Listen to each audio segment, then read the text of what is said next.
Hello.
Okay.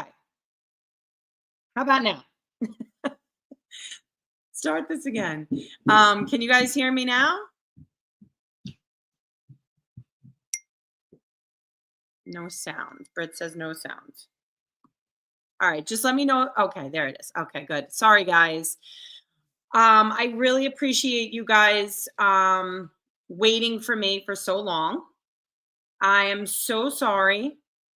We have to definitely work out the kinks. I did do a practice run prior to coming on tonight, but everything was fine. And then when we tried to do the intro, we tried to do the back photo, everything went wrong. So I apologize, but what I was saying was is Sam put together such an amazing intro. Like I wanted you guys to see that. It was so good.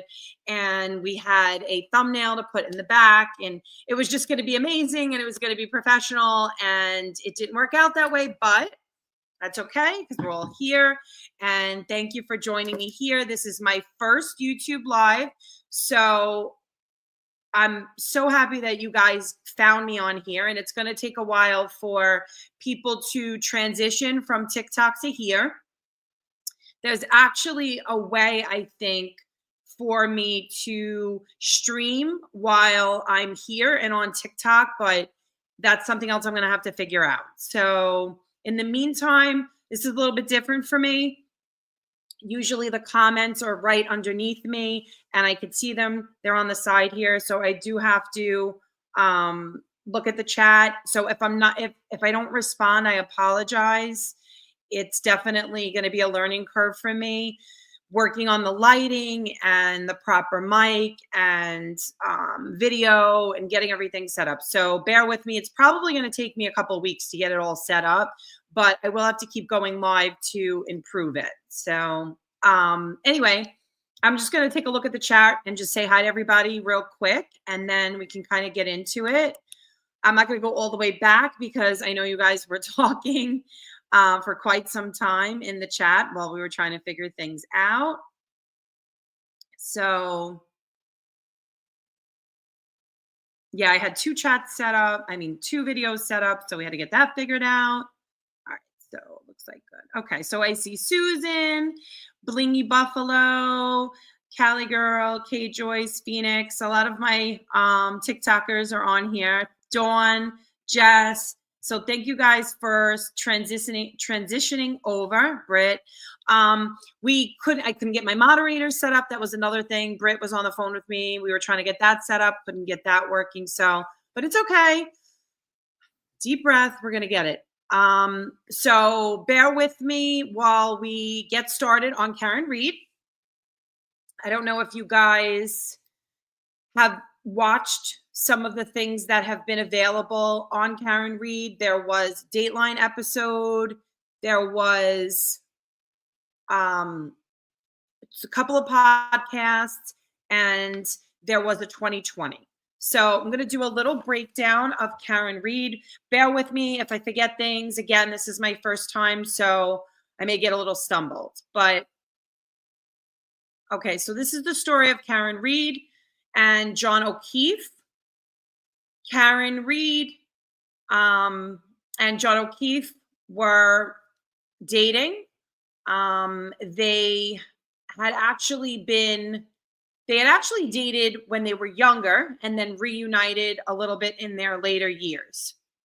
I will play a clip from you for you guys too of one of the I think it's the date no I think it's the 2020 episode. I'm going to play a clip when we get to the part when we talk about John O'Keefe because I think it did a really good job of explaining um I think it did a really good job of explaining John O'Keefe, who he was, his life, and kind of what happened with him. But ultimately, he did lose his sister and his brother in law, and he did become the guardian for his niece and nephew. And so he was the guardian for his niece and nephew. So he never had his own children. Some of the videos that I posted, he did have kids in there. So I just wanted to explain that.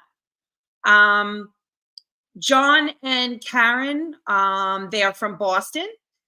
They were at a bar in January of 2022, and they were hanging out with friends.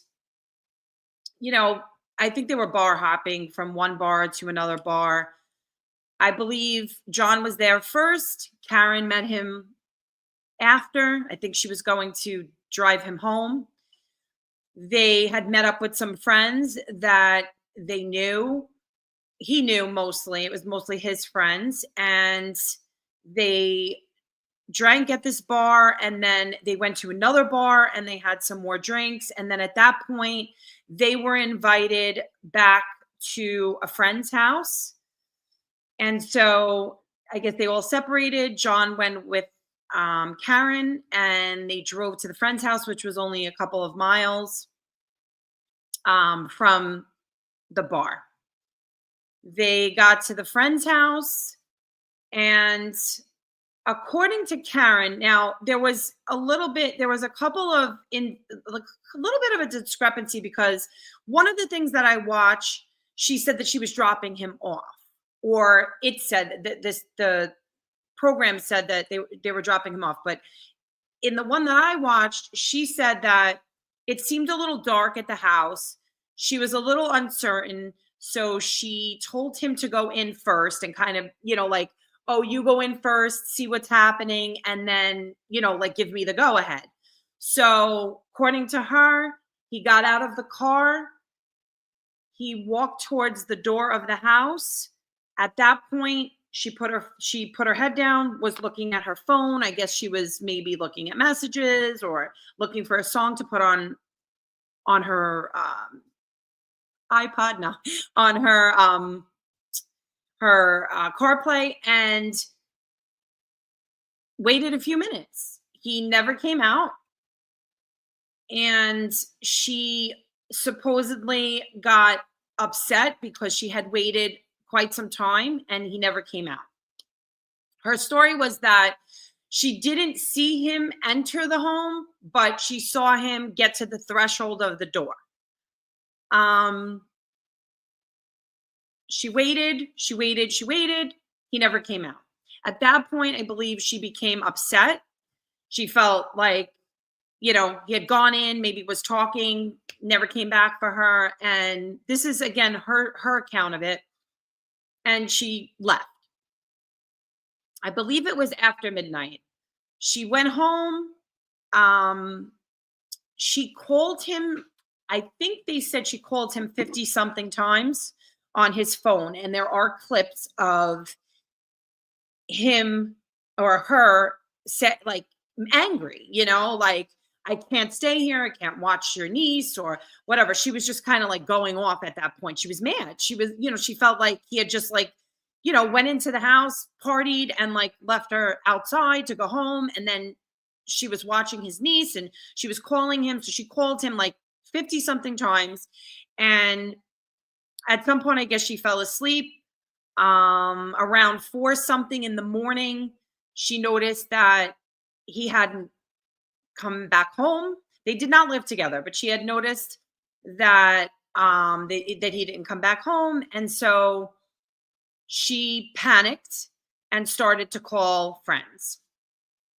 The first friend she called was this girl named Carrie, who was a friend of John's.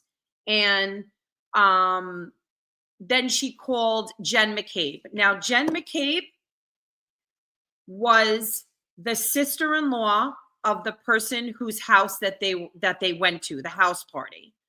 Jen McCabe was already home, so Jen was like, Jen said to her, "I will call my brother," which was, it was her sister's house and her brother-in-law's house. She's like, "I'll call my brother-in-law's house. I'll call my sister and I'll see what's going on." And she calls, and they apparently told Jen he never came in.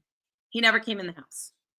So she, good night. She, what's sorry, sorry. Good night. I love you. So she had said, "Come pick me up," or something along the lines. They made an arrangement and they got in the car together, the three of them, and they went looking for him. And they started a search. Karen was in a panic. She was starting to think there was a snowstorm, a really bad nor'easter. This is New England, so they get heavy snow, Boston, and she started to worry. She's like, "I don't know, maybe he stumbled, he was drunk, stumbled, and he fell and he got hit by a plow." She was, panicking. So, thank you, MJ. So she went in the car with these two women. They drove and they started to drive around. And at one point, Karen spots him and she's like, he's there.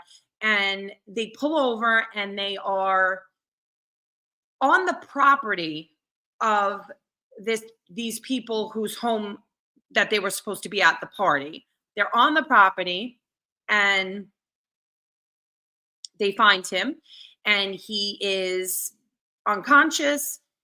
She said he was not ice cold, but he was very cold. So she immediately started to warm him up. She was panicking. She was talking to the other women. She's like, "Call 911. There's a 911 call. You hear them calling 911. They're trying to get 911 there. In the meantime, Karen, I believe, is performing CPR. She's trying to save his life. The ambulance comes, and ultimately he does die. He passes away, and now at this point, Karen goes back to John's house, and she's there with the family, and she claims that she got a very weird feeling from his mom. Like they felt like, she had done something, and she, I believe, left, and it kind of proceeded into this investigation, which ended up turning out, they ended up charging her, saying that they believe that she hit him and left the scene and left him there to die. And so, we can kind of get into some of the things that transpired. Let's just take a moment. We'll answer some questions or take a look. Thank you so much, Sam. Let's just take a look and see what you guys are saying. It's everybody was saying hi. Good to see all you guys. I know, Sam, I'm so sorry that your video didn't work.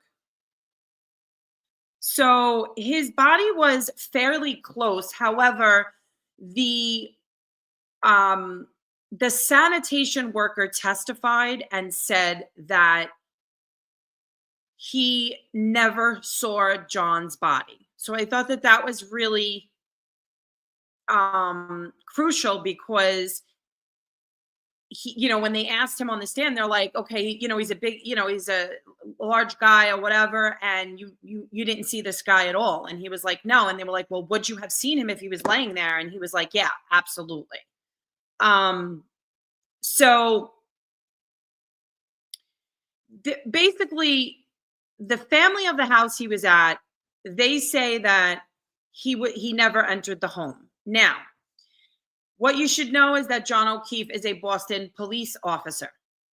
What you should know is that the man who owns the home is a police officer. His brother is a police officer. They had very strong connections to the police department. The theories that are out there are that she was set up by the police department and that something occurred.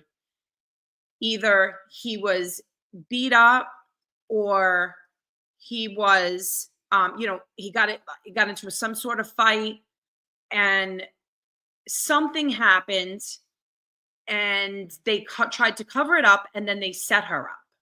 Now, her vehicle had in the rear of the vehicle, she had a taillight that was broken. Now, there is some surveillance video when she's backing out of John's driveway where you see her back out and it looks definitely like she came very close to his car and hit his car when she was backing out, maybe in a panic. She backed out and she hit his car. So there is video, but it's hard, it would be hard to tell. So I don't know if they were able to use that because there really was, like, you didn't really see movement on his car, but you can see that she backed. She definitely backed up far, to his car. So it's definitely possible that she hit his car. She says that she remembers feeling, the impact and that she hit his car with the taillight of her car. They are saying that she backed into him and she hit him with her vehicle, and that's how the taillight got broken. My issue with this is I don't know that a human body would break a taillight like that. From what they've said, her car was impounded, okay, and by the police department. And once it was impounded, this is when they claim to have found, after it was impounded, they claim to have found the pieces of her taillight in the snow at the location of his body. Now, the issue that I have with that is, one, from what I understand, or from what they said in the testimony, the police officers used a snowblower at the scene. So imagine, this is the scene. You have tons of snow, right? This is nor'easter. They had tons of snow, and there's taillight pieces in the snow, and you're blowing the snow in that area where the taillight pieces are, right? So thank you, Jahira. So this is one of the problems that I have with it, is they're using a snowblower. First of all, it would have moved the pieces. In my opinion, it would have moved these pieces that were supposedly there. In addition to that, somebody else, the original officer that was on scene did not find those pieces. So, and he's testified on stand that they asked him, were there, did you see those pieces? Were those taillight pieces there? And he testified that they were not there. So we're talking about after the fact, the taillight pieces were found at that location. That's one of the things that's a little crazy. One of the other things is Jen McCabe, which is the sister-in-law of the person who owned the home that he was at. She made a 911 call, and I'm sorry, she made a Google search. Supposedly, the Google search was done after, or yes, it was done before John O'Keefe was found. She did a Google search that said, how long does it take for someone to die in the cold or hypothermia to set in? So that was very suspicious also, because they found that on her phone that she had Googled this. And why would she be Googling this? Now, her claim is that when her and Karen arrived at the scene with this other girl, Kerry, that Karen was in a panic and she's like, Google to see how long it takes someone to die. This is what she claims Karen told her. But the Google search does not line up with the timeline as to when she Googled this. They're saying she Googled this prior to them even finding his body. So that was really right. How long to die in the cold. So that was very, very, that was one thing that was really right, exactly, before. Very, very suspicious that prior to him being found, this Google search was done. Let me just take a look at my notes.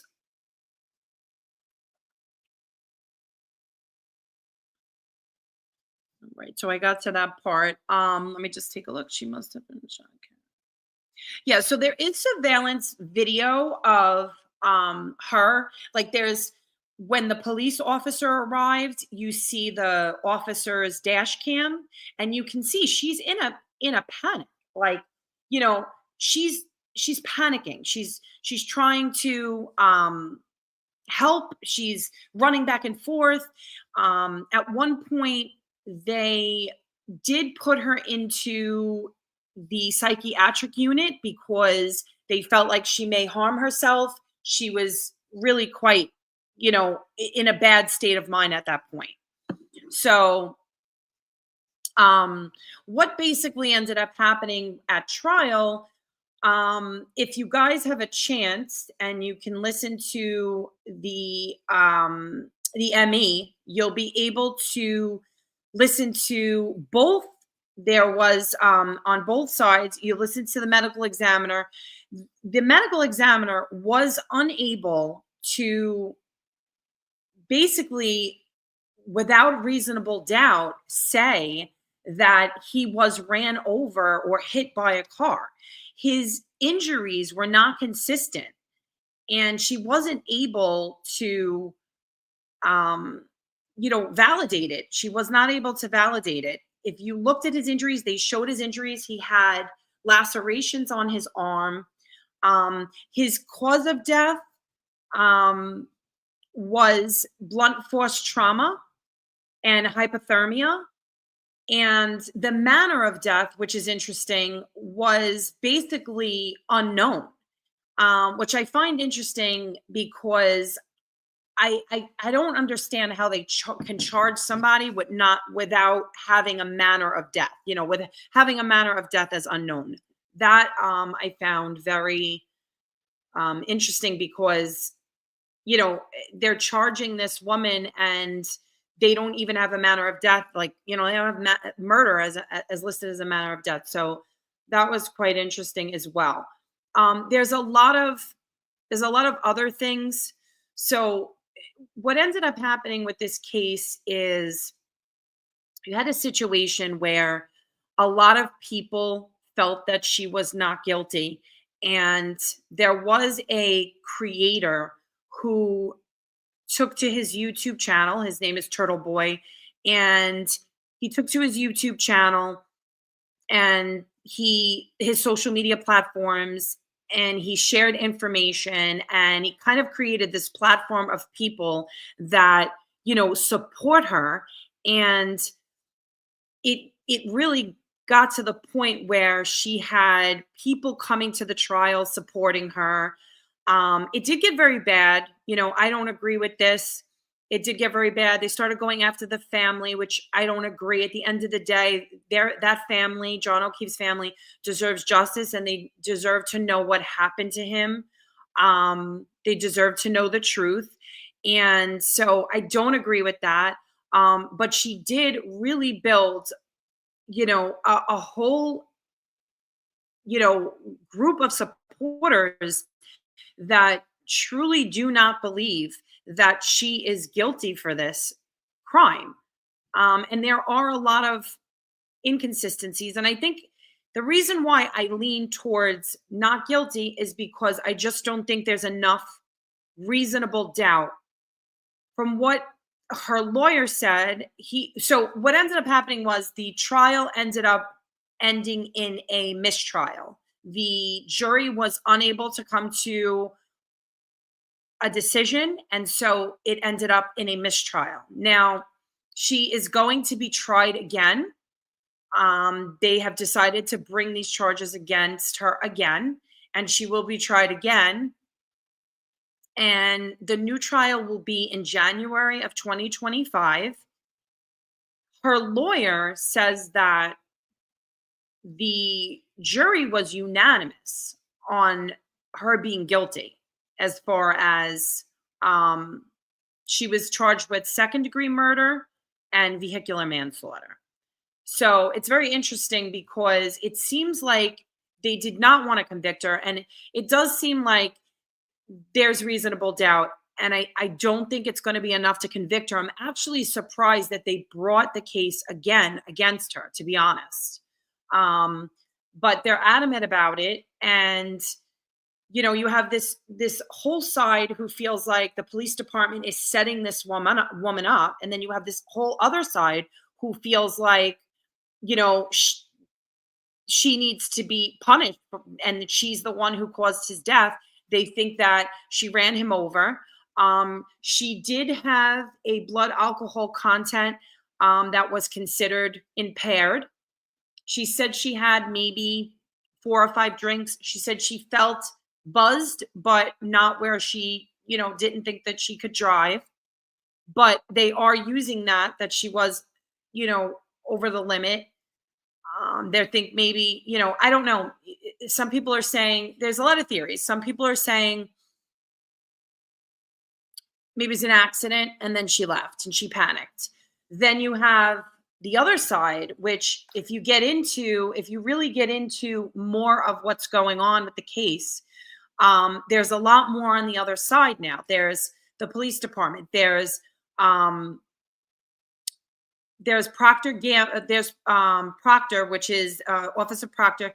He was the lead investigator. He was caught sending inappropriate messages about her, basically saying like she's done, talking about her looks, talking about an illness that she has, just extremely unprofessional. There's ties to the judge. They're all like, there's so many ties between the judge, the police department, the different people involved, the solo cops. Somebody's bringing up the solo cops. They used solo cops from inside the house to place onto the evidence. Just really shoddy policeman work. There's a lot of things here that make you go, and that's why I find this case so interesting, because I myself say, there's a couple of things that I say to myself and I'm like, but then how could this be? But then how could, like, one of the things was they're saying that John O'Keefe's, I guess maybe he had like a Fitbit or something, but they're saying that they were able to show that he never entered the home, But then there was something that showed that he had movements in that area. So it's very there's just a lot. It's very, very tricky. Let's see.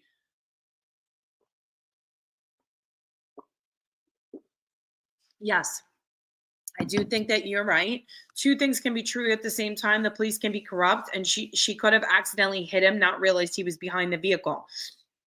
The issue that I have with that is if you listen to the trial and you go to I can send you guys the links. If you listen to the trial, try to find where the ME's report is. In the ME's report, it clearly states that there's only possibilities, but there are no definites that he was hit by a vehicle. It's not likely that based on his injuries, he was struck by a vehicle. That's the problem that I'm having with this. So, Helen brings up the point of the dog bite looking injuries because they also, so there was a couple of other suspicious things. I believe the house was sold, that the party was in. The dog was rehomed 5 months after this incident, which they're saying that there's been known incidents of the dog attacking. So there's suspicion surrounding that, the fact that they got rid of the dog within the 5 months. There's also, prior to them selling the house, the flooring in the I believe it was the basement or the lower level was replaced, which is really, to me, also very suspicious. Um, so yeah, what if he was bent down to tie his shoe or pick up his drink? Right, but could she have hit him and not known? Or you're saying she hit him and then left? Um, that is that part is a little, I don't know. Are we to believe that this man that she dated for so long, and she dated all this time, it was in love with him, knew him from years ago, that she accidentally hit him and then just left? I don't know. I don't know that I believe that. Thank you, Jess. Thank you. I definitely have to work on my you know, my delivery and things, but I like, once I get out of the nervousness, I feel like, and I just get comfortable with chatting and talking, like I feel like I'll remember stuff better. But I think I'm like more focused on like making sure I deliver all the points and stuff like that. So I think it'll get easier. I hope. You don't think she knew, thanks, Britt. You don't think she knew she hit him? I mean, I thought about that theory too, and I'm like, okay, she backed up, and but she's claiming that she saw him walk, into that, basically to the threshold of the door. So then she would have to be lying about other things, because she's saying that she saw him go to the threshold. So if it was just an accident, she hit him and didn't know because she was drunk and wasn't paying attention, then, how did she see him walk through the threshold of the door,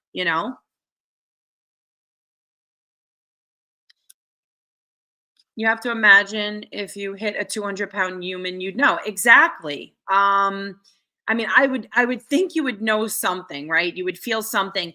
And to hit him with the impact that she would have had to hit him to cause the injuries that he sustained, just doesn't match. It's not matching. And again, I would say for everybody to go listen to the ME.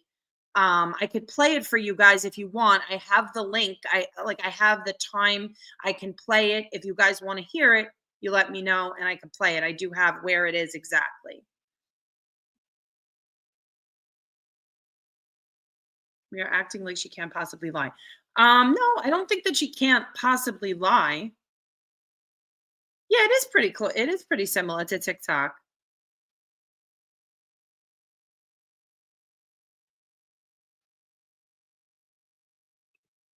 So Casey says, no, I have a friend who did 5 years in prison for hitting his friend in anger while plastered. He knew. So yeah, I mean, there's definitely been instances where, there's been fights that have happened, and you hit somebody so hard and you kill them. I mean, yes. They're saying that there was some sort of friction between some of the people in the house there. One of the guys was um, an agent, an ATF agent, who supposedly had flirted with Karen, the girlfriend.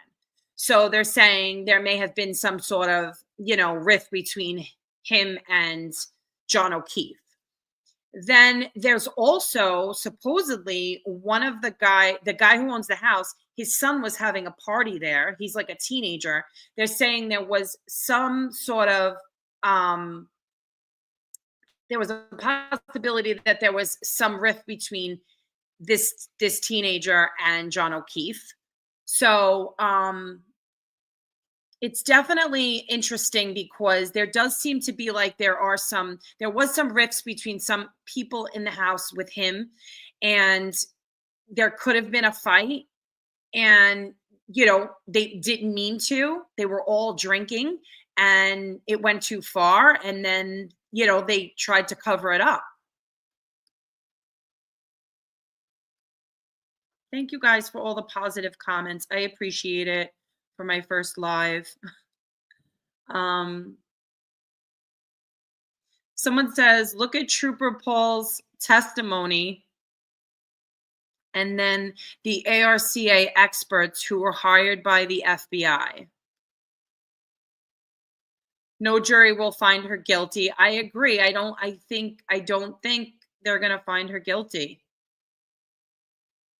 Yes. So it was the flooring in the basement.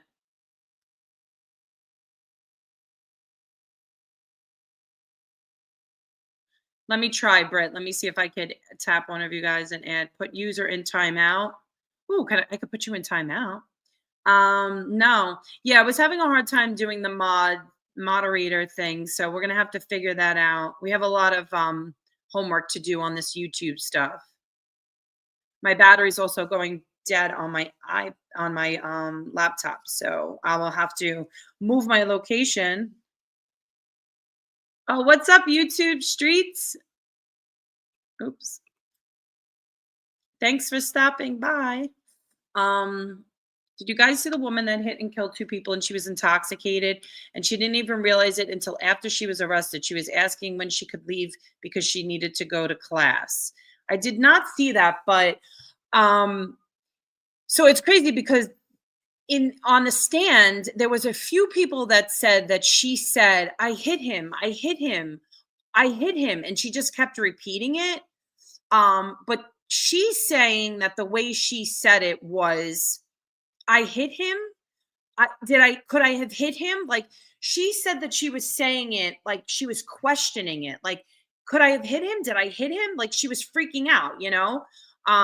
So I can understand that. I definitely can understand you know, how that may have how that may have come across.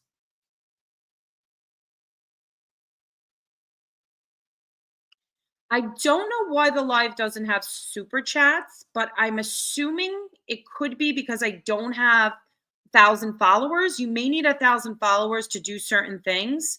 Like I can't. I think it's because I can't monetize. I don't have like my channel's not it. I can't monetize at the moment. So that could be why too.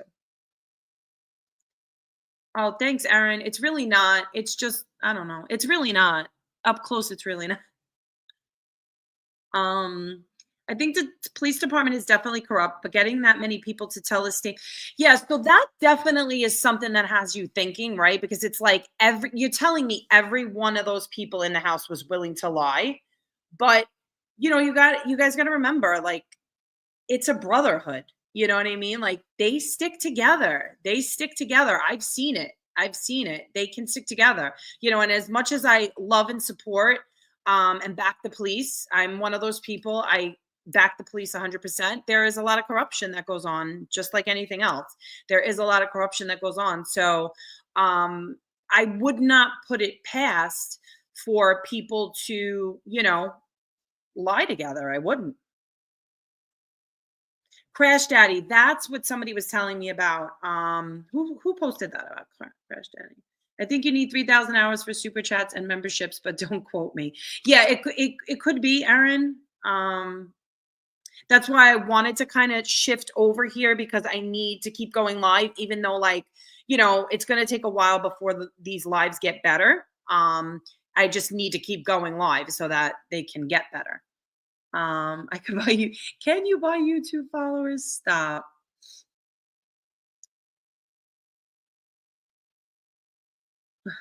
Oh, Brett, you're so sweet, but it's really not. Um, John was an outsider, yeah. In that group, he was. Yes, they did show on the video that you can easily go through from the basement. There's a door that will take you outside. So they did show that. Thank you, Dawn. So I do want to show, I am gonna put a video on for you guys. I want to show you guys this video. So give me a second.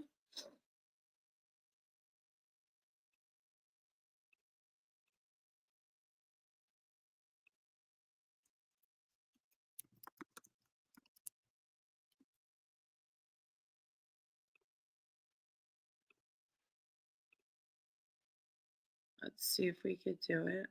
Do I stay that way the whole time when I switch over? Let's see.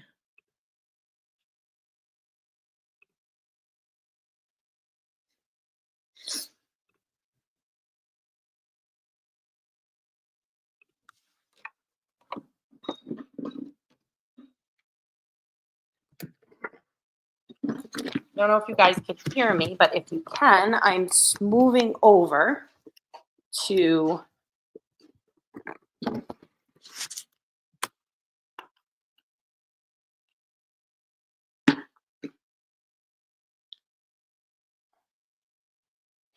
I'm gonna plug in.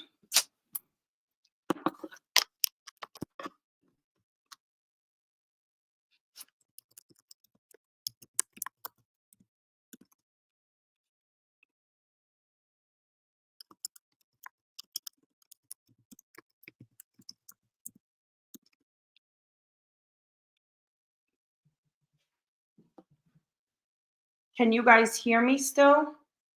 Oh, you can? Okay. I want to see if I could test this out where I can show you guys this video.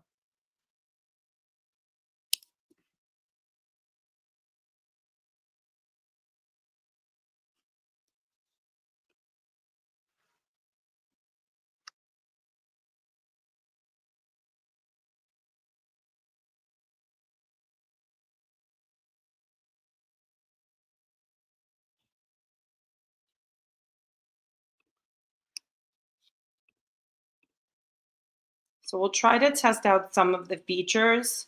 I don't know if I can, but if Britt, did we find out if anybody had an opposite opinion, if any of the mods wanted to come up and give their side of it? I know Sam said she may come on. I had to plug in my laptop because it's dying. But do you guys hear me?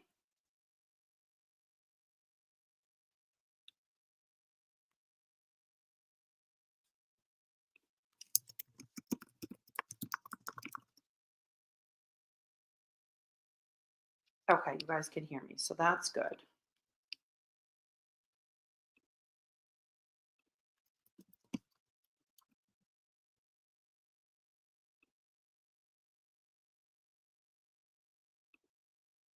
All right.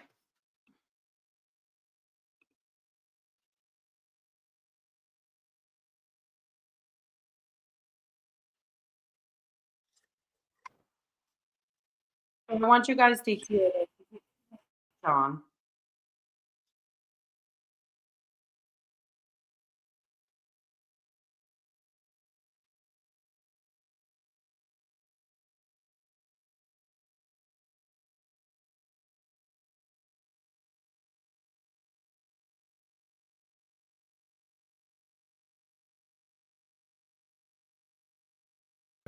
From him.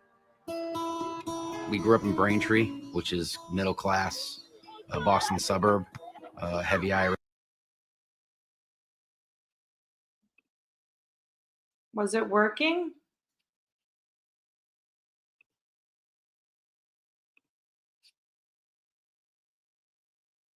Irish, heavy Italian, and Johnny was both. John is the middle child of three. His sister Kristen is just 22 months older, and his brother Paul several years younger. They were kind of your prototypical middle-class Braintree family. Always a lot of stuff going on at the house. His mother is an unbelievable cook, mainly Italian. His dad is a very solid, consistent, funny guy. The O'Keefe is one branch of this very large family tree. What were they like? Incredible family. Any given Sunday, they would call my parents up and say, we're bringing over a bucket of chicken and we're coming over to use your pool. And it was great. They were great. Johnny and I grew up on the same street. We were in Little League together, elementary school, all the way through high school, and went to proms and homecoming together. And he was at my wedding party. I met Johnny in college. The very first day of school we met, and fast friends ever since. They both shared a love for their Boston sports teams, the New England Patriots and, of course, the Red Sox. Opening day was a religious day for him. He went every year. Every year. It's one of his favorite days. I dated Johnny early 2000s, then stayed friends for over 20 years. We were just important in each other's lives, always. He was just a natural, caring, protector kind of person. And when John becomes an uncle, he becomes this protector to his nieces and nephew as well. He slid right into that cool uncle role. Uncle Johnny was always there, whether it was sporting events or first communions or just family gatherings. They were a large part of who he was. But in 2013, the O'Keefe family gets devastating news when John's older sister, Kristen, is diagnosed with cancer. Kristen was diagnosed with a very aggressive brain tumor. Johnny was there day one. He took her to all of her treatments. He was unbelievable, making sure that the kids were taken care of. It's just a little over 5 months from the time that it was diagnosed till Kristen passed. That was a huge loss. When she passed, he lost a part of himself. Johnny immediately decided that he was going to move in with Kristen's husband, Steve, to help him and kind of do a my two dads thing, he called it. And then unfortunately, and almost unbelievably, Steve passed away almost exactly 2 months after Kristen did. Johnny's niece was 6 and Johnny's nephew was 3. It wasn't even a question. Johnny was going to step in and raise those kids. He was about to become a single parent overnight. In a very short amount of time, John loses his sister, his brother-in-law. He takes in their kids. How was he able to handle all of this? He had a big support system between family and a lot of people in Canton helped him out. And emotionally, how do you do it? I feel like, I guess he just knew he had to. His life didn't stop. He was always doing something. And the kids came first. By 2020, John is a single dad, a cop, raising 2 kids in the middle of a global pandemic. And that's when he reconnects with someone from his past, Karen Reed, who he briefly dated many years earlier. How did you meet John O'Keefe? I met John in 2004, February, at his sister's 30th birthday party. And so what drew you to him? I mean, what did you like about him? I thought he was handsome and he was sweet. And I mean, I was 24, so that was about the criteria at the time. It just came and went and didn't speak to him again. Not intentionally, it just wasn't serious. But now, more than 15 years later, Karen is living in the Boston area with a career as a financial analyst and an adjunct professor teaching finance. And she sees a message from John on Facebook. When I saw his picture, it was with several young children, and then it triggered my memory that his sister and his sister's husband had passed away. And he told me, yeah, I have the kids now. I thought that was amazing. And he said they're 9 and 12. 3 days later, he came over and I cooked, and it was like very natural. How serious did things get that second round? Pretty serious, very fast. The second week, he said, "Do you want to come, meet the crew, meet his niece and nephew?" I was happy to go. Was there talk of marriage? No. Did you want that? I would have considered it strongly for John, but it's not ever been something that I've aspired to.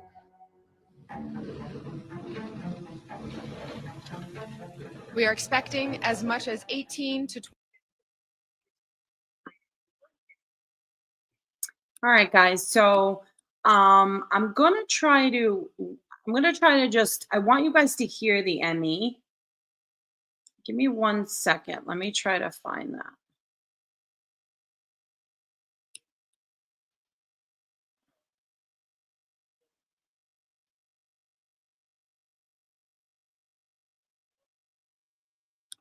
Did anybody actually watch the trial?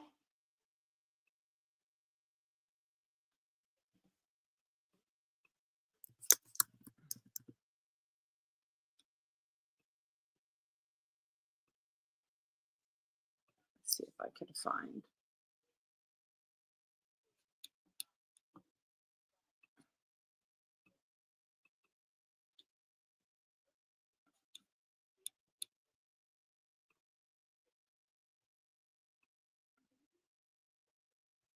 Oh, Aaron, you watched it twice?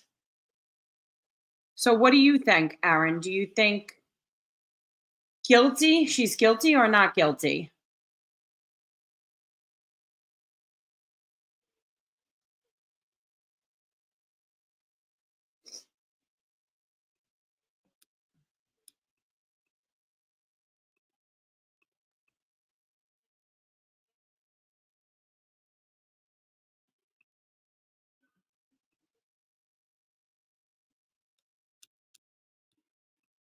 I'm trying to find it for you guys. Um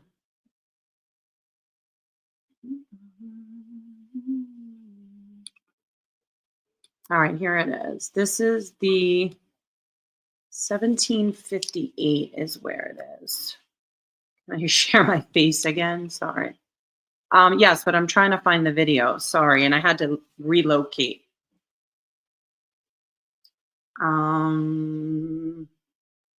So Aaron says, I think if you believe in science, she's factually innocent, but that's just me. Right. So that's my thing is that like if you just take the facts, I don't think they can convict her based off of the facts. I kind of agree with you because I do have this feeling like I don't know, like there are certain things that I'm thinking to myself, maybe she did, but I think when you take the facts and you hear what they have to say, there is reasonable doubt. And I think I don't think someone there. I think a jury's going to have a hard time convicting her. That's what I think.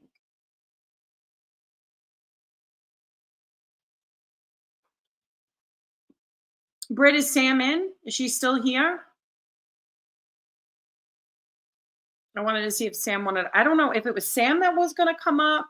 Some of the mods are following the case really well and some aren't. So I just wanted to know if Sam wanted to come on.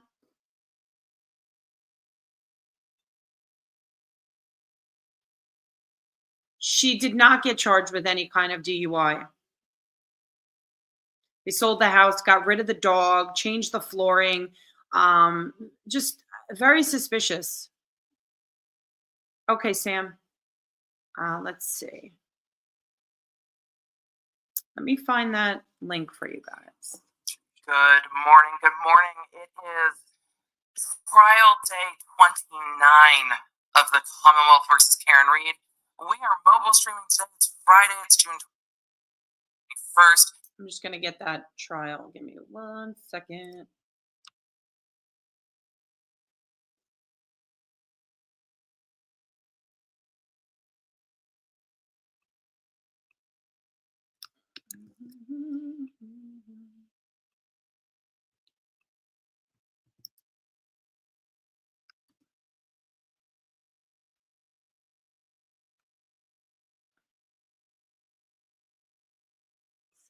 $17.58. Okay, so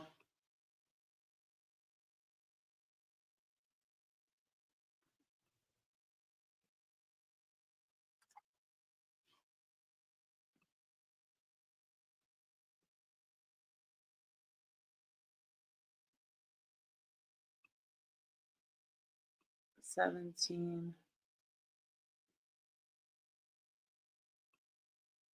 All right. And then bring it back.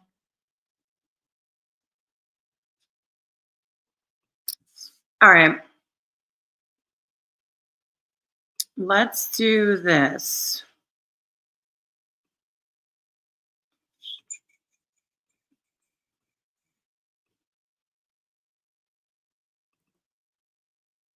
Okay.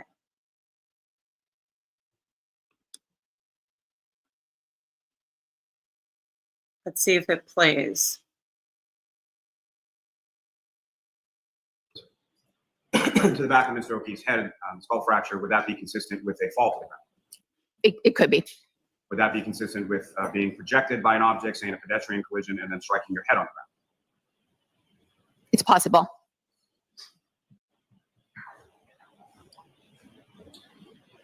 The arm injuries that you observed, would those be consistent with scratches from either glass or a piece of plastic or a piece I of don't metal? know if possible's going to get you there, Lally. And the injuries that you observed, would that be consistent with injuries that you observed in other cases of a pedestrian collision? Oh, They're not the classic pedestrian injuries that we observe. No. And as far as when you say classic, They're not going to let. When your Emmy's testimony is, this is not typically what we see with a vehicle pedestrian collision. How are you at trial? How are you at trial? Is this why the Emmys last? Because wow, Lally, did you know that this was what her findings were? How are we here for 8 weeks, 9 with jury selection, 29 days of trial, and the Emmys testimony is these are not our classic signs of pedestrian vehicle collision? I'm backing it up just a little bit so I can take arm injuries notes. that you observed, would those be consistent with scratches from either glass or a piece of plastic or a piece of metal? And the injuries that you observed, would that be consistent with injuries that you observed in other cases of a pedestrian collision? They're not the classic pedestrian injuries that we observe. No. And to that point, as far as when you say classic, as far as a pedestrian collision is concerned, you've conducted autopsies on a number of different pedestrian collisions over the course of your career. Is that correct? Yes, I have. Do they all sort of mirror each other? Is there That's what I would start with on cross. disparity depending on how the person interacted with the car? Projection. Sustained. Watch the form, Mr. Lally. Yeah, leading What are they AF, doing? Mr. Lally. Are every injuries from a pedestrian collision the same? No. And why not? It depends on many factors. It depends on the position of the body, of the pedestrian or the person being struck. It depends on whether they are moving or standing still. It depends on the speed of the car. It depends on whether brakes were applied or not. There's a lot of factors that come into play. Would another factor be sort of the shape of the vehicle that strikes a pedestrian? Really? That's also possible. Yes, that's a factor. And the speed. Did you have occasion to see any photographs, or have you seen any photographs in relation to the defendant's vehicle in this case? I have seen photographs, yes.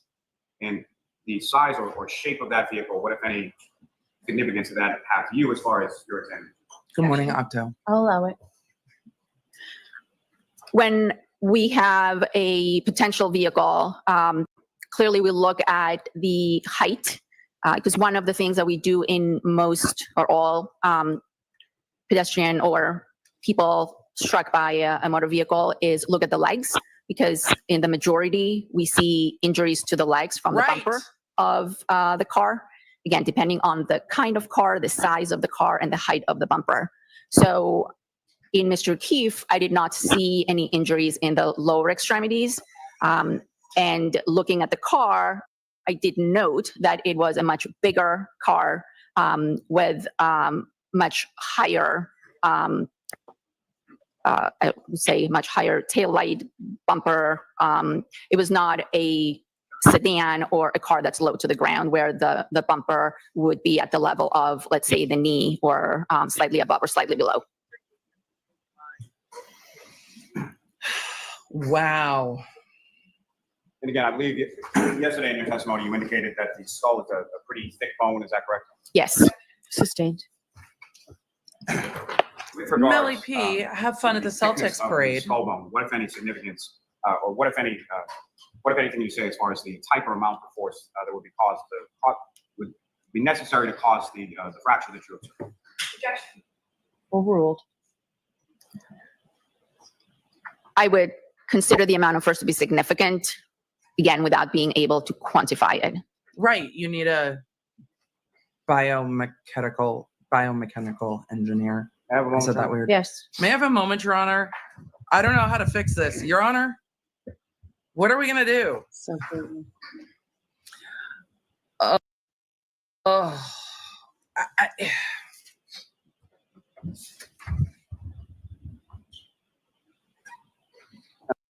A doctor from the internal and external examination. and yes, this is still at that you conducted in regards to 1.25. Mr. O'Keefe, as well as the other materials that you reviewed, were you able to come to an opinion to a reasonable degree of medical certainty as to the cause of death of John O'Keefe? We've heard it Yes, the 17 cause of times. death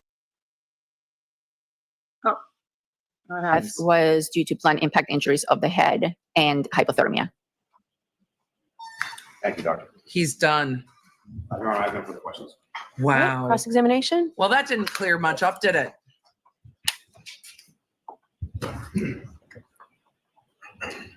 Good morning, Dr. Spartibello. Good morning. Ms. Little, keep your voice up. Absolutely. You testified regarding a number of injuries that you referred to as blunt impact injuries, correct? Yes, And to be clear, blunt impact injuries are a very, very large category that includes contusions, lacerations, abrasions, and fractures. correct. And you testified similarly that a blunt object can also refer to a large range of objects. Is that right? Yeah. Correct. Not And I think stabby yesterday and you gave sharp. the example of a microphone being a blunt object. Correct. It could also include something like a baseball bat, Correct. a dumbbell, Could be. the ground, Yes. or a German Shepherd's claws. Claws. Possibly, yes. You'd agree that John O'Keefe had a number of blunt impact injuries on his face, on his head, and his right arm. Yes. Besides his right arm, which we'll discuss in a second, taking his body from the neck down, he did not have any significant injuries. From the neck down. Not significant, no. Let's take those one at a time. No injury whatsoever to his shoulders. Correct.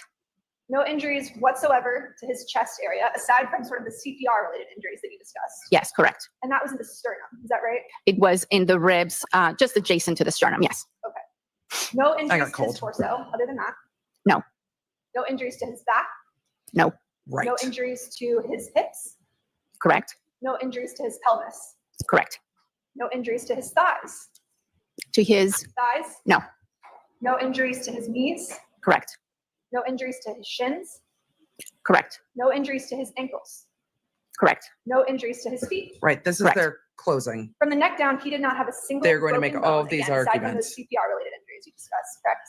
That's correct. Not a single fracture. Right. Other than CPR, correct. And you spoke earlier about how the bumper was a little higher than on, say, a regular sedan, correct? Correct. And so usually in a pedestrian collision, you would see injuries to the knees. Is that right? Objection. She said lower legs. Depending on the kind of car, depending on the speed, depending on the height of the individual and the car, you might see injuries to their lower extremity. Yeah. But in this case, you didn't see any injuries to his thighs, to his pelvis, anything even at the height of the bumper. Is that correct? Correct. A very minor abrasion to the side of his right knee. So surely you'd agree that John O'Keefe's injuries, or lack thereof, are inconsistent with having been struck by a 7,000-pound vehicle at 24 miles per hour and being projected 30 Hi, feet. Lisa. Objection. Sustained. Break it down, ask it to Would you agree that John O'Keefe's injuries, are, or lack thereof, are inconsistent with having been struck by a vehicle at 24 miles per hour? I would say it's Unlikely. likely and unlikely at the same time, depending on the What? position of the body and the vehicle in question. Like, What does that even Well, mean? Let me give you a hypothetical. Let's say the person were standing with their arm like this. Like, what and does they were that struck mean? By the rear taillight of a vehicle at 24 miles per hour. Likely You and agree that his unlikely at the injuries are same time. inconsistent with that scenario. Objection. Sustained.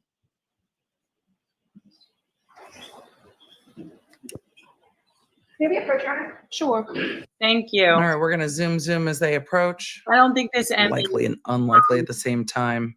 help the prosecution. All right, we're zooming through Would you agree sidebar. that John O'Keefe's injuries to his arm, let's start there, are inconsistent with I think the court found it compound. Chat, I see you guys asking to slow it down to normal speed. This defense attorney is not easy to hear. So, I'll just do one other.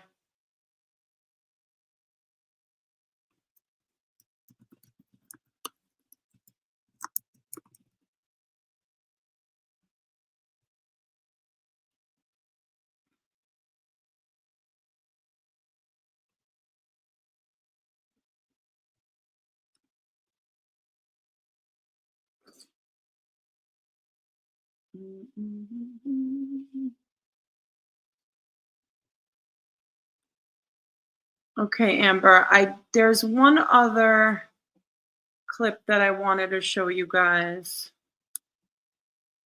One other clip that I wanted to show you guys. Give me 1 second.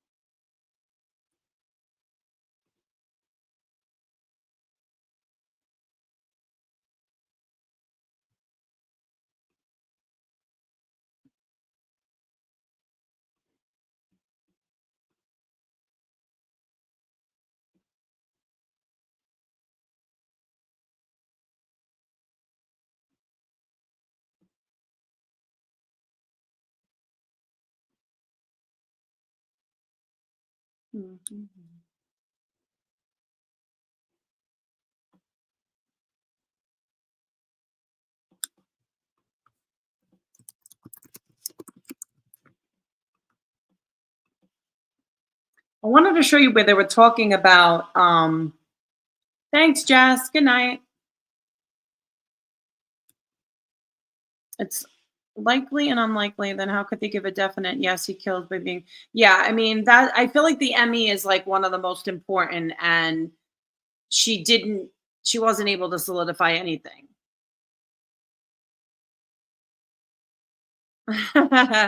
Thanks, K and B. Exactly. We could say grown up words here. It's amazing. I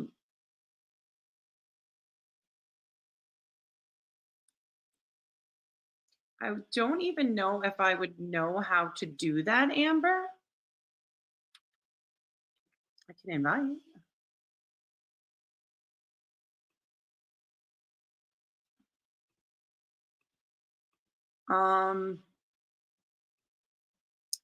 Let me see. Yeah, I haven't figured that out yet. I haven't figured out how to do that yet. How to get somebody. There's a link to invite. I mean, I guess I could. I can email you the link.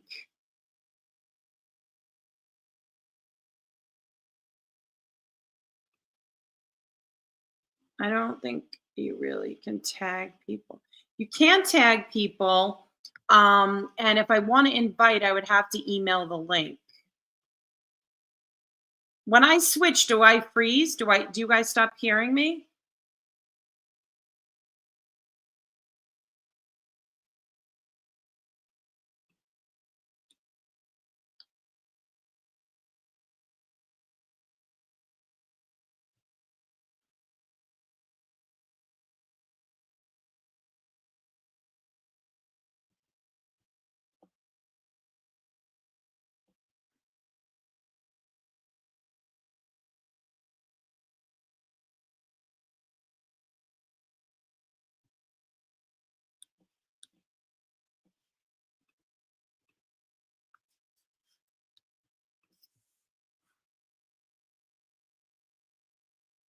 But when I switch over, does it pause me? And does the sound go away and does it pause me? I'm trying to find the link.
So this is the one.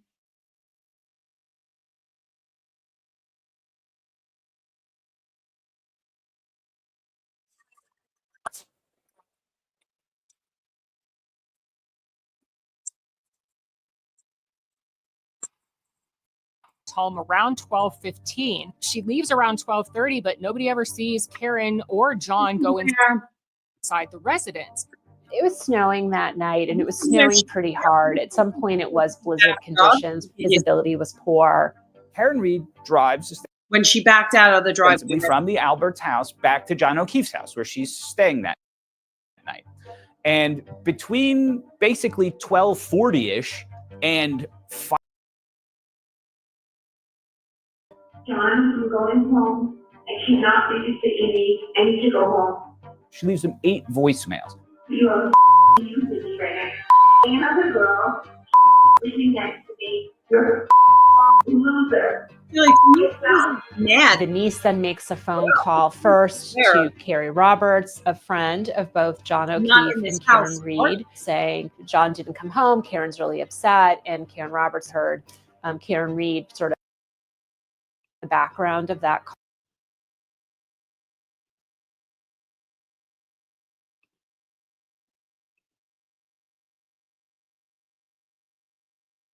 Up, started performing CPR.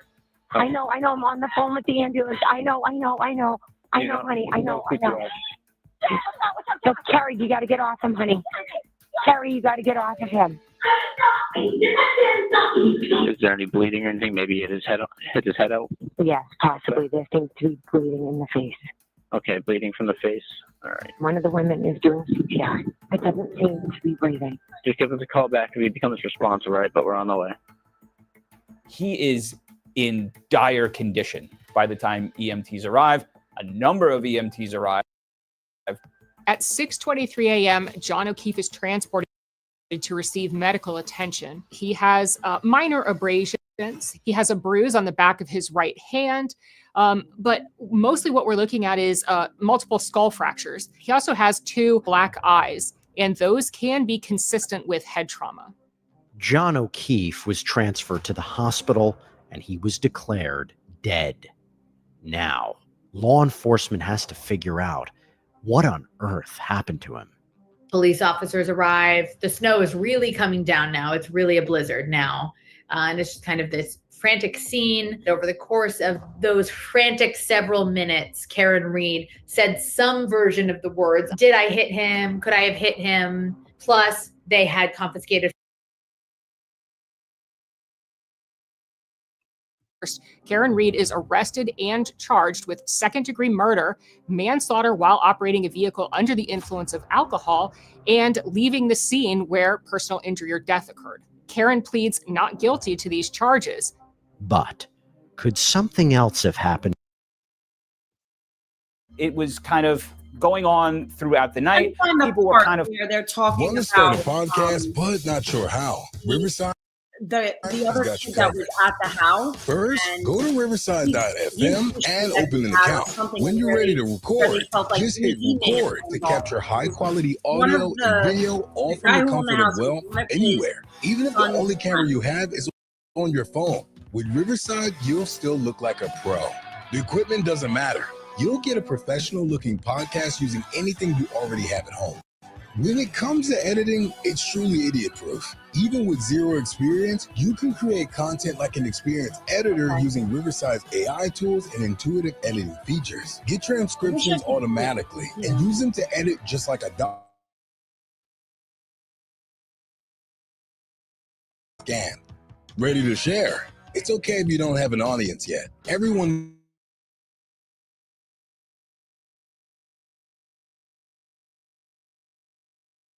That's the problem. I can't do anything from here, so I'm gonna have to figure all this out.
that said Karen Reed and John O'Keefe are on the outs.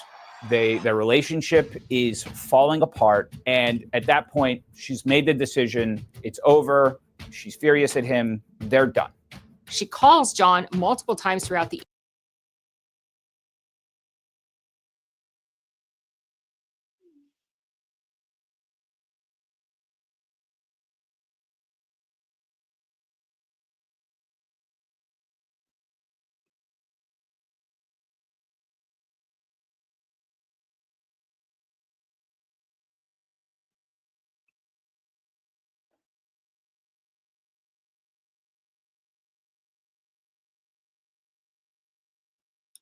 The defense seems to suggest Brian Higgins may have been so attracted to Karen Reed that he lured John O'Keefe to the after party, planning to get him out of the way.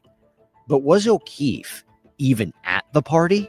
John O'Keefe or Karen Reed that you saw at the bar earlier that night, at any point in time on the evening of the 28th or the early morning of the 29th, did either of those people come in? No, they never came into my home.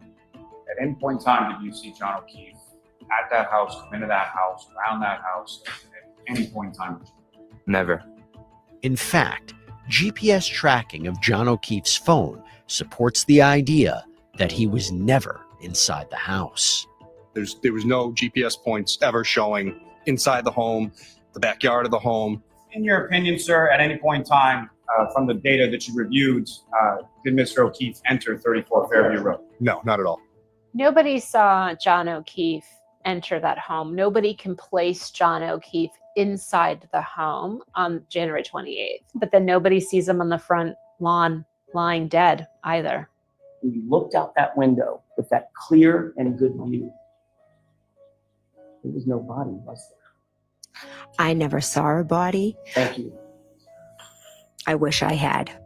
John O'Keefe, according to the prosecution, is there from about 12:30 onward, just laying in the snow for between 5 and 6 hours. All of these people leave the party at some point, and they just managed to walk right by where John O'Keefe was laying, and nobody saw him. David Yannetti, one of the defense attorneys, contacts the sanitation department, and he actually finds out that there is plowing that's done that night. He tracks down the actual plow driver. When you made that first pass by that residence at 2:45 in the morning, sir, with your headlights on, what, if anything, did you? See, this is when the sanitation worker says he never saw this guy's body. You see on the front lawn in the area of the flagpole? I saw nothing. If there had been a 6'2", 200-pound man lying in the snow there, would you have seen it? Yes. Yet the prosecution points out that Karen Reed spots John O'Keefe's body as soon as she and her friends drive. I mean, I don't think that's that unusual. She was looking for him frantically. Why would it be so unusual that she spotted him right away? She was looking for him. Up to the Alberts house around 6 a.m. We drive past the flagpole area, and all of a sudden, Karen starts screaming, "There he is, there he is." After the officer arrives, what happened? Karen just ran around screaming, "Is he dead? Is he dead?" It was on repeat. Could I have hit him? Did I hit him? Why is Karen Reed, why is she asking it? Is she asking it because she's admitting that she hit him and trying to piece it together in her own head? Or is she, such a state of shock, trying to wonder when this could have happened, how this could have happened, and who could be responsible?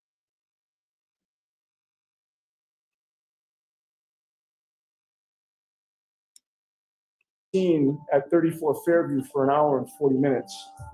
Did you ever once hear Karen Reed say, "I hit him, I hit him, I hit him, I hit him"? I did not. And you wrote a report regarding this, correct? I did. How many pieces of taillight did you find on or around that property? That morning, none. Most people have no idea. See, he says he didn't see any taillight and she never said that.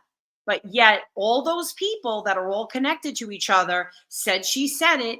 And when her car was impounded, they must have taken the taillight pieces and then planted them there. I don't know. I just feel like she was set up. I don't know. It's just leaning towards that. I mean, it does sound crazy that all of these people would, get together and lie, but it could happen.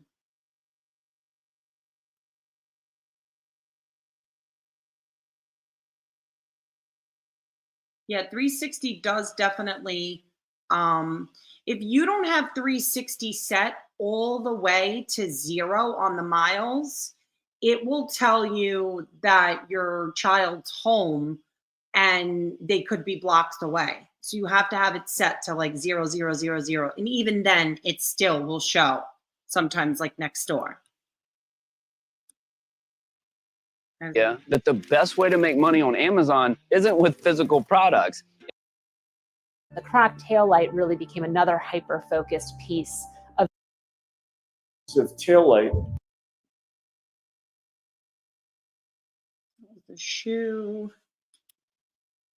And then let's see.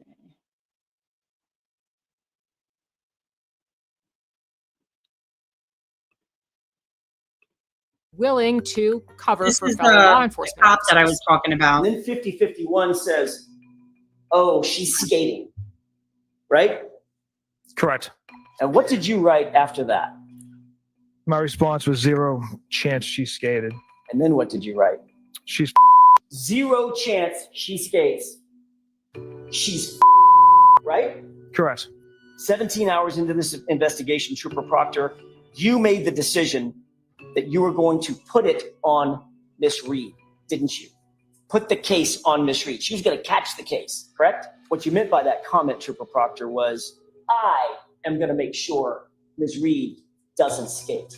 Michael Proctor, his testimony, his conduct in this investigation were incredibly damaging to the prosecution. And from all accounts, the other decision that you made and the other determination you came to was my client, Karen Reed, was a whack job, right? Yes. What else did you say in response to she hot at least, question mark? So following that text, I responded, yeah, she's a babe. Weird Fall River accent, though. No ass. Yeah, she's a babe. Who's the she? Miss Reed. Think that's appropriate? Absolutely not. The jurors' reactions to Michael Proctor's testimony were visible. When he was reading those text messages, you could see reactions from jurors to the awful text that he had sent about Karen Reed. The rest of the unprofessional and regrettable comments are something I'm not proud of, and I shouldn't have wrote in a private or any type of setting. On June 25th, 2024, after 2 months, Karen Reed's trial comes to a close. Ladies and gentlemen, there was a cover-up in this case, plain and simple. What evidence do they actually have to prove that that SUV ever hit John? The answer is none, and John's injury. Well, anyway, guys, so that is that. That is Karen Reed. There is more that I probably didn't cover, but I would suggest going to, I'm going to give you the name. If you guys really want to take like a deep dive where they can lay out every single inconsistency, I would go to this podcast, wherever you get your podcasts. I'm still listening to it because there's a lot of parts to it. It's called, oh no, this is a different one. Hold on.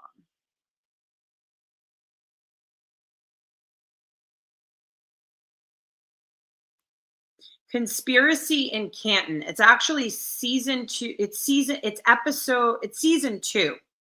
And there's several episodes on it, but it really does go through the inconsistencies, and it's very objective. So it doesn't lean one way or the other. She doesn't lean one way or the other. She kind of just lays out, you know, all of the inconsistencies. So I think that that's a good podcast to listen to.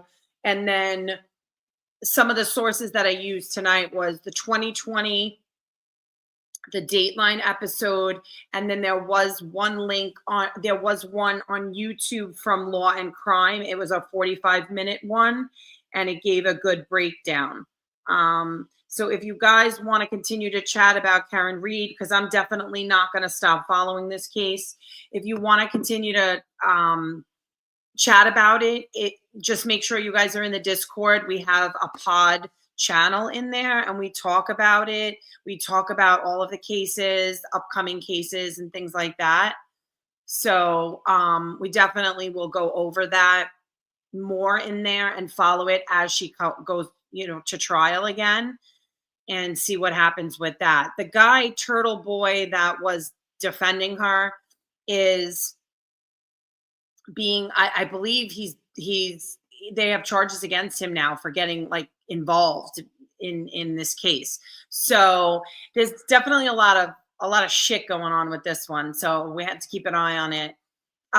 If you're a part of the pod club, Borders, definitely, it's True Crime Christie, and you can just join the server. Let me see if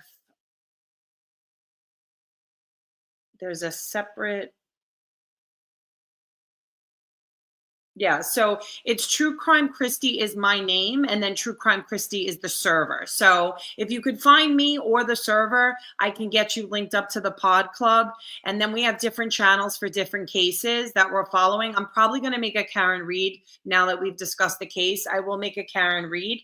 And then I'm going to try to do this weekly. I will say for the month of December, I'm probably not going to do another case because I'm completely overwhelmed with holiday stuff.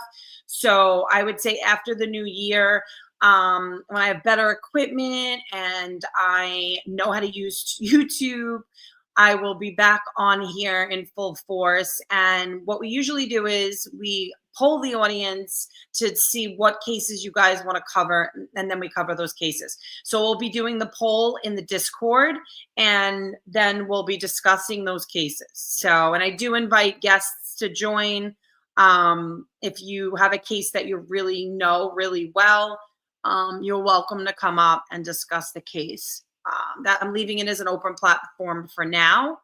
I don't know if it'll stay that way, but that's the plan. So I really appreciate you guys and your patience tonight and your dedication to covering this case with me. I definitely have a lot more. I have a lot to do. I have a lot of homework to do on this whole thing, and I have to find the groove of how exactly, you know, I want to do this. But it does help when there's somebody with you. It does make it a little easier because you can conversate with them. It's hard to just talk to yourself. Honestly, it is. But anyway, join the Discord. It's True Crime Christie. I am on TikTok. That's where most of my following is right now, but I'm hoping to build a platform here. But True Crime Christie is my platform on TikTok, True Crime Christie on Instagram, truecrimechristie@gmail.com. True Crime Christie on the Discord server. So thank you guys so much. Thank you for my mods. I would not have been able to do this without them. And I'm so sorry that all of the work that Sam put into my YouTube today did not work, but we will get it right. She did an amazing freaking job. I'm going to probably try to post a clip on TikTok because she did such a good job and such a short notice. But thank you guys so much for joining, and I hope to see you guys soon. Take care. Bye.